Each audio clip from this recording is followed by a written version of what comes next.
আসসালামু আলাইকুম। Hello everyone, আশা করি আপনারা সবাই অনেক অনেক ভালো আছেন।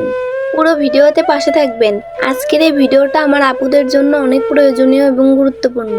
প্রথমেই প্রত্যেকটা আপুর উদ্দেশ্যে আমার একটাই কথা, বিয়ের আগে অন্তত পক্ষে ইন্টার পাস করে নিন, যাতে বিয়ের পর কেউ আপনাকে ছুঁড়ে ফেলে দিতে চাইলে অন্য কারোর উপর নির্ভরশীল যাতে না হতে হয়, নিজের পায়ে নিজে যেন দাঁড়াতে পারেন। একটা কথা ভালোভাবে মনে রাখবেন, ডিভোর্সি মেয়েদের কিন্তু বাবা মাও ভালো চোখে দেখে না। যাই হোক, মূল কথায় ফিরি। আমার স্বামী একজন মালয়েশিয়া প্রবাসী।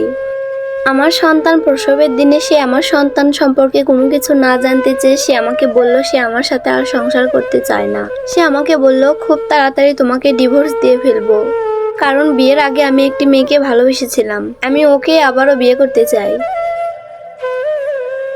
কথাটা শোনার সাথে সাথে আমার পুরো পৃথিবী যেন কেঁপে উঠল। সেই মুহূর্তে আমি কোনো কিছুই বলতে পারছিলাম না।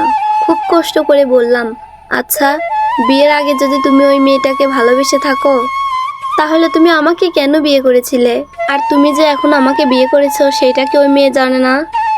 সে আমার কোনো কথার উত্তর না দিয়ে তাড়াতাড়ি করে ফোনটা কেটে দিল। তারপর থেকে সে আমার সাথে আর কখনো যোগাযোগ রাখেনি। আমার মাথায় তখন আকাশ ভেঙে পড়ল। সদ্য জন্ম নেওয়া এইটুকু মেয়েটাকে নিয়ে আমি এখন কি করব? তারপর আমার শ্বশুর শাশুড়িকে যখন আমি এই কথা বললাম, তারাও স্তব্ধ হয়ে গেল। আমার শ্বশুর শাশুড়ি সেই মুহূর্তে অনেক চেষ্টা করলো আমার স্বামীর সাথে যোগাযোগ করার জন্য, কিন্তু কিছুতেই তারা যোগাযোগ করতে পারলো না। তারপর দিন আমার বাবা এসেছে আমাকে নিয়ে যাওয়ার জন্য। যাওয়ার সময় আমার শাশুড়ি মা কেঁদে কেঁদে বলল, বৌমা, আমি তোমার পাশে আছি, তোমার যে কোনো বিপদে আমাকে বলো, তোমার যে কোনো সময় যে কোনো প্রয়োজনে আমরা সাথেই থাকবো। তারপর বাবার বাড়িতে আসার কিছুদিন পর আমার নামে একটি ডিভোর্স লেটার আসলো। তারপর আমি মনে মনে ভাবলাম, আমি এই অন্যায়কে এত সহজভাবে মেনে নিব? তারপর অনেক চিন্তা ভাবনা করে আমি সিদ্ধান্ত নিলাম যে আমি ওই শয়তানটার সাথে লড়বো। তখন ডিভোর্স লেটারটির দিকে তাকিয়ে বললাম, আমি তো তোকে তালাক দিবই, তবে অবশ্যই এখন নয়, উপযুক্ত সময়ে দিব। ডিভোর্স লেটারের আইনত জটিলতা এবং একতরফা ডিভোর্স এড়ানোর জন্য এলাকার মেয়রের সাথে কথা বললাম। তারপর তাকে সবকিছু খুলে বললাম এবং সে আমাকে সাহায্য করার জন্য আশ্বাস দিল। তিনি আমাকে বললেন যে তিনি এই ব্যাপারে আমাকে সাহায্য করবেন। তারপরে খোঁজ নিতে লাগলাম তার বিয়ের আগের প্রেমিকাকে এবং কবে তারা বিয়ে করতে যাচ্ছে সেটা জানার জন্য খোঁজাখুঁজি করলাম। তারপর এই সকল তথ্যগুলো পেতে আমাকে সাহায্য করলো আমার স্বামীরই বন্ধু।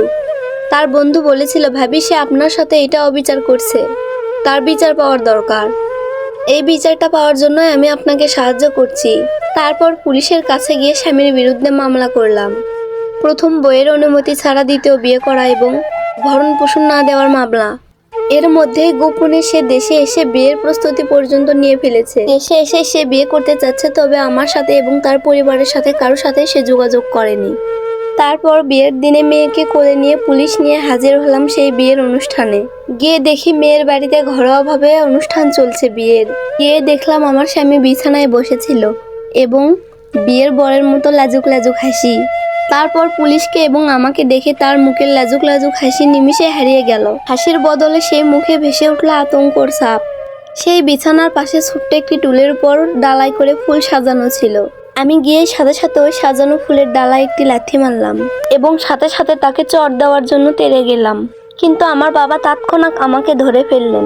ঠিক সেই মুহূর্তে আমার শাশুড়ি মা বলল, বিআই সাহেব, আমার বৌমাকে ছেড়ে দিন, হারামজাদাটার গালে কষে একটা থাপ্পড় দিক।